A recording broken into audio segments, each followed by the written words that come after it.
ونسلم على رسوله الكريم أما بعد فأعوذ بالله من الشيطان الرجيم بسم اللہ الرحمن الرحیم۔ ویورز، آج ہم اپنی اس ویڈیو میں سبق نمبر 3 حرکات کا آغاز کر رہے ہیں۔ تو اس کے لیے ہم سب سے پہلے یہ جان لیتے ہیں کہ حرکات کیا ہے، لیکن اس سے بھی پہلے آپ سے یہ عرض کرنا چاہیں گے کہ ہمارے چینل کو لائک کریں، سبسکرائب کریں، کامنٹ کریں، اور اگر کسی بھی سبق کے حوالے سے کوئی بھی پریشانی ہے، کچھ سمجھا نہ سکے ہوں آپ کو، تو آپ کامنٹ باکس میں آ کر پوچھ سکتے ہیں۔ اب اپنے سبق کا آغاز کرتے ہیں تعوذ تسمیہ کے ساتھ۔ اعوذ باللہ من الشیطان الرجیم، بسم اللہ الرحمن الرحیم۔ سبق نمبر 3 حرکات۔ حرکات کسے کہتے ہیں؟ حرکت کی جمع حرکات ہے۔ زبر، زیر اور پیش کو حرکات کہتے ہیں۔ جو کچھ یہاں آپ کو سمجھا رہی ہوں وہ آپ سامنے اسکرین پر لکھا ہوا بھی دیکھ سکتے ہیں۔ تو حرکت کی جمع حرکات ہے، زبر، زیر اور پیش کو حرکات کہتے ہیں۔ زبر اور پیش حرف کے اوپر ہوتے ہیں اور زیر حرف کے نیچے ہوتا ہے۔ اور یہ بھی یاد رہے کہ زبر کی جو پہچان ہے وہ کیا ہے، ہم کیسے سمجھیں گے کہ یہ زبر ہے؟ یعنی زبر اس طرح سے یوں سیدھا نہیں ہے بلکہ یوں ترچھا ہے۔ یہ ہم دیکھ سکتے ہیں، حرف کے اوپر زبر ترچھا ہے، اسی طرح زیر بھی حرف کے نیچے ترچھا ہے۔ تو پھر پہچان کیسے ہوتی ہے کہ یہ زبر ہے اور یہ زیر ہے؟ پہچان اسی طرح ہوتی ہے کہ زبر حرف کے اوپر اور زیر حرف کے نیچے۔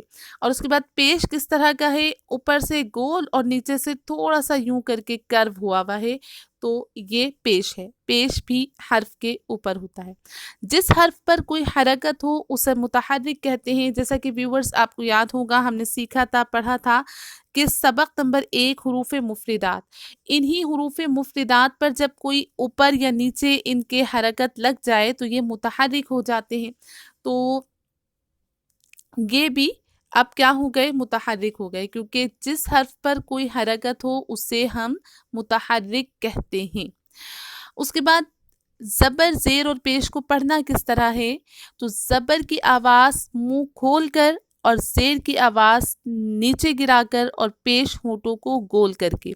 اب منہ کھول کر اور ہونٹوں کو گول کر کے زبر اور پیش کی ادائیگی تو سمجھ آ گئی ہوگی۔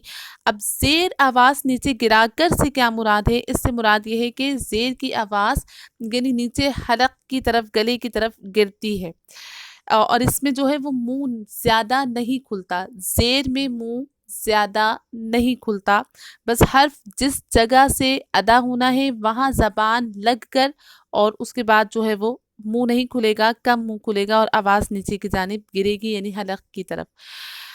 پھر یہ ہے کہ حرکات کو کس طرح پڑھنا ہے؟ تو حرکات کو بغیر کھینچے، بغیر جھٹکا دیے پڑھیں گے۔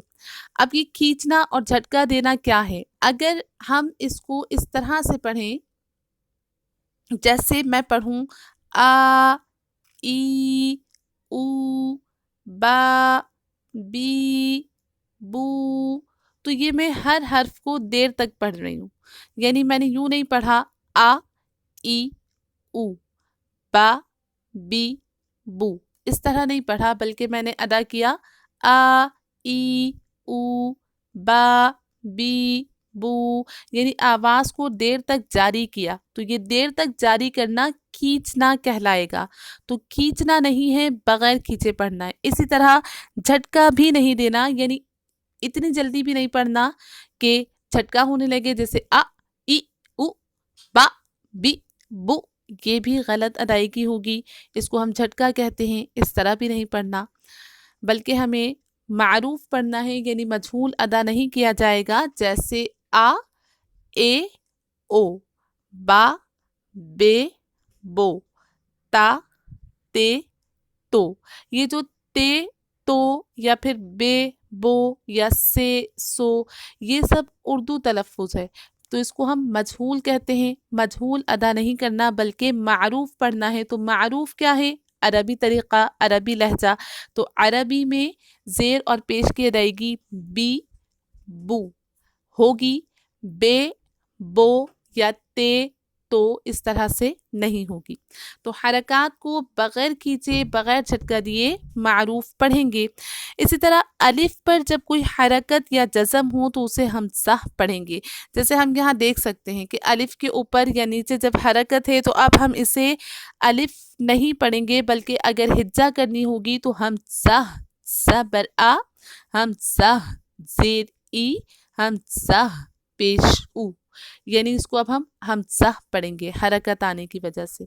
اسی طرح اگر غا کے اوپر زبر یا پیش ہوگا تو غا کو ہم پر پڑھیں گے، یعنی موٹا پڑھیں گے۔ یہ ہم یہاں دیکھ سکتے ہیں کہ غا زبر اور پیش کے ساتھ پر پڑھا جائے گا، جبکہ زیر کے ساتھ باریک ادا کیا جائے گا۔ تو یہ جو میں نے قواعد یعنی کہ جو رولز آپ کو سمجھانے کی کوشش کی ہے، یہ آپ کو ویورز یاد بھی کرنے ہیں، یاد ہوں گے تو مزید بہتری کے ساتھ سمجھ آ سکیں گے۔ میرا خیال ہے کہ یہاں ہم اس کو سمجھ چکے ہیں، سبق نمبر 3 کو۔ اس کا باقاعدہ آغاز ہم اپنی اگلی ویڈیو میں کریں گے۔ جب تک آپ اس کے قواعد یاد کیجئے اور جو کچھ سمجھ نہ آئے تو وہ کامنٹ سیکشن میں آ کر پوچھ سکتے ہیں۔ اپنی دعاؤں میں یاد رکھیے۔ اگلی ویڈیو تک کے لیے والسلام علیکم ورحمۃ اللہ وبرکاتہ۔